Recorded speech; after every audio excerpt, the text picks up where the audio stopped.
नमस्ते दोस्तों।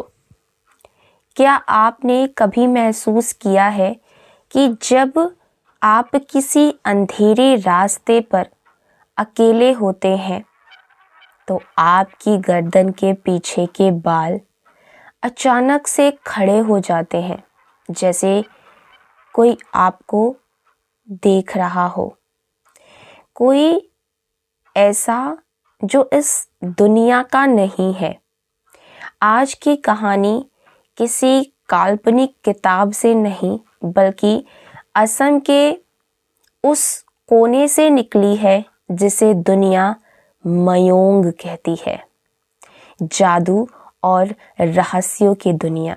तो चलिए आज की कहानी शुरू करते हैं।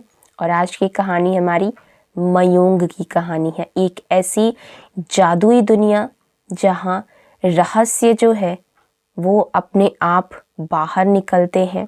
कहानी शुरू करने से पहले आपसे रिक्वेस्ट है, प्लीज़ वीडियो को लाइक कर दीजिएगा, शेयर कर दीजिएगा। चैनल पर पहली बार आए हैं तो सब्सक्राइब करके बेल आइकन ज़रूर दबाइएगा, जिससे आने वाली वीडियोस के नोटिफिकेशंस आपको सबसे पहले मिलते रहेंगे। तो कहानी शुरू होती है साल 2024 की सर्द जनवरी से। आर्यन और सुमित ये दो पक्के दोस्त थे और ये अपनी थार गाड़ी से शिव सागर से गुवाहाटी की ओर निकल रहे थे। आर्यन के पिता जो थे वो बीमार थे, वो अस्पताल में थे और उनके लिए एक एक मिनट भी, हर बीतता मिनट उनके विश्राम की ओर उनको बढ़ा रहा था। उनकी तबीयत बहुत ज़्यादा खराब थी और एक एक मिनट उनके लिए बहुत ज़्यादा कीमती था। आर्यन और सुमित मयोंग जा रहे थे, लेकिन उन दिनों हाईवे पर एक बड़ा लैंडस्लाइड हुआ था और पुलिस ने रास्ता बदल दिया था। तो उन दोनों के पास कोई और चारा नहीं था, कोई और ऑप्शन नहीं था सिवाय मयोंग के उस पुराने और वीरान रास्ते के, जहां सूरज ढलने के बाद परिंदा भी पर नहीं मारते। लेकिन इनके पास कोई और रास्ता नहीं था, कोई और चारा नहीं था। रात के करीब 2:30 बज रहे थे। ये दोनों मयोंग की सड़कों पर चले जा रहे थे। मयोंग के घने जंगलों के बीच से गुजरती वो पतली सड़क, जहां पर हेडलाइट की रोशनी किसी सफेद सांप जैसी दिख रही थी। सुमित बगल वाली सीट पर बैठा बार बार अपने फोन चेक कर रहा था, लेकिन उसके फोन पर कोई भी नेटवर्क नहीं आ रहा था। अचानक से हवा का तापमान जो है वो गिर गया। अचानक से इन दोनों को ठंडी लगने लगी और तभी आर्यन ने गाड़ी का हीटर चालू कर दिया, पर उसका कोई भी असर नहीं हो रहा था। ठंडी इतनी ज़्यादा थी कि ये दोनों ठंडी की वजह से बहुत ज़्यादा कांपने लगे।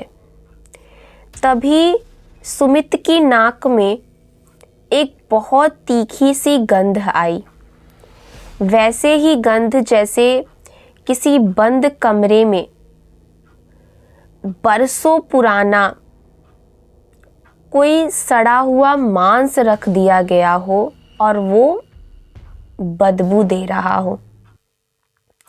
उसने खिड़की का कांच थोड़ा सा नीचे किया तो बाहर का सन्नाटा उसे और ज़्यादा डराने लगा। अंदर बदबू आ रही थी और बाहर जब उसने देखा तो वहाँ उसको बहुत ज़्यादा डर लगने लगा। वहाँ पेड़ों की टहनियाँ हिल नहीं रही थी, बल्कि ऐसे झुकी हुई थी जैसे कोई विशाल हाथ उन्हें नीचे दबा रहा हो। इस तरीके से कुछ झुकी हुई थी। आर्यन ने सुमित से धीरे से कहा, सुमित, कुछ अजीब लग रहा है। ऐसा लग रहा है जैसे सड़क पर हम अकेले नहीं हैं। तभी धड़ाम, गाड़ी के बोनट पर कुछ गिरा। जैसे ही वो धड़ाम की आवाज आई, इन्होंने अपने कार को बंद कर दिया और ये दोनों कार से जब बाहर उतरे तो उन्होंने देखा कि बोनट पर एक काला कौवा है। वो मरा हुआ नहीं था, पर उसकी आंखें गायब थीं और वो फड़फड़ा रहा था। आर्यन की गाड़ी वहीं पर रुक गई और चारों तरफ ऐसा सन्नाटा छा गया जिसे आप अपने कानों में महसूस कर सकते थे। मतलब सन्नाटा भी वहाँ का इतना था कि उस सन्नाटे को भी आप महसूस कर सकते थे। उसके बाद ये दोनों जाकर के अपनी गाड़ी में बैठ गए और जब आर्यन ने चाबी घुमाई तो गाड़ी स्टार्ट ही नहीं हो रही थी। इंजन बंद पड़ गया था और सिर्फ एक बेजान सी आवाज आई, कर कर कर। आर्यन ने कहा, सुमित, बाहर देख, वो क्या है? आर्यन की उंगली वो सामने वाले बरगद के पेड़ की ओर थी, जहां पर धुंध के बीच में एक आकृति उभर रही थी और वो आकृति लगभग 10 फीट लंबा था।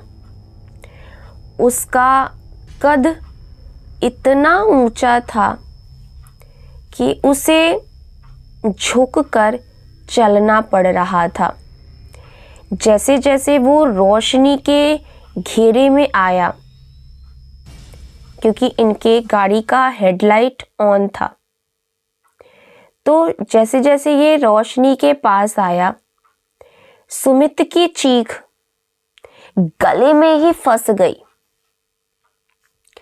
उस जीव के, जो कि 8 फीट लंबा था, किसी इंसान की तरह तो लग रहा था लेकिन वो इंसान नहीं था। उस जीव के शरीर पर खाल का एक कतरा भी नहीं था। सिर्फ लाल मांसपेशियां और सफेद हड्डियां चमक रही थी। उसके चेहरे की जगह मांस के लोथड़े लटक रहे थे और जब उसने अपना मुंह खोला तो उसमें दांत नहीं थे, बल्कि नुकीली हड्डियों के ढांचे थे। और उसके पैर पीछे की तरफ मुड़े हुए थे और वो अपनी गर्दन को 180 डिग्री पर घुमाकर सीधी उनकी तरफ देख रहा था, कुछ इस तरीके से। वो धीरे धीरे गाड़ी की ओर बढ़ने लगा। उसके हर कदम के साथ लकड़ी के टूटने जैसी आवाज आ रही थी, चल चल चल। उसने अपना लंबा बिना खाल वाला हाथ गाड़ी की छत पर रखा। चल। उस गाड़ी के जो लोहा था उसके टूटने की आवाज आई। सुमित और आर्यन अपनी सांसें रोककर सीट के नीचे दुबक गए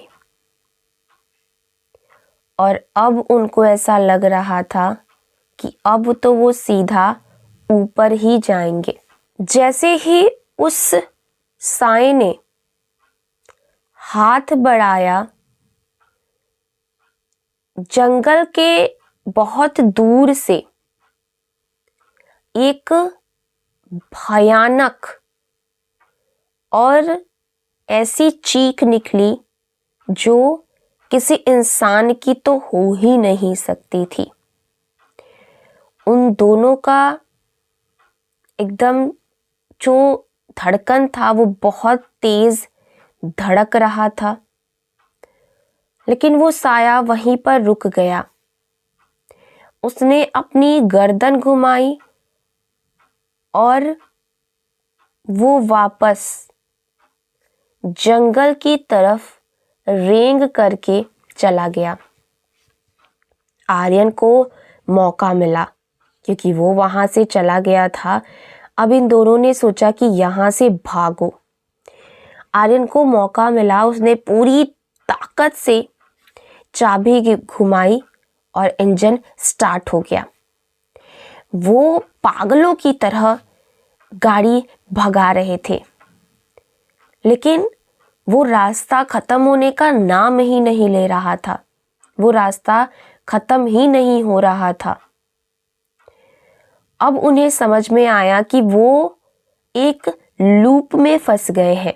इसी बीच वो बातें भी कर रहे थे। उनकी गाड़ी तो चल रही थी, लेकिन वो आपस में बातें भी कर रहे थे कि अब क्या करें, कहाँ जाएं, कैसे करें। तभी उन्हें रास्ते के किनारे एक टूटा हुआ पुराना पत्थर का मंदिर दिखा।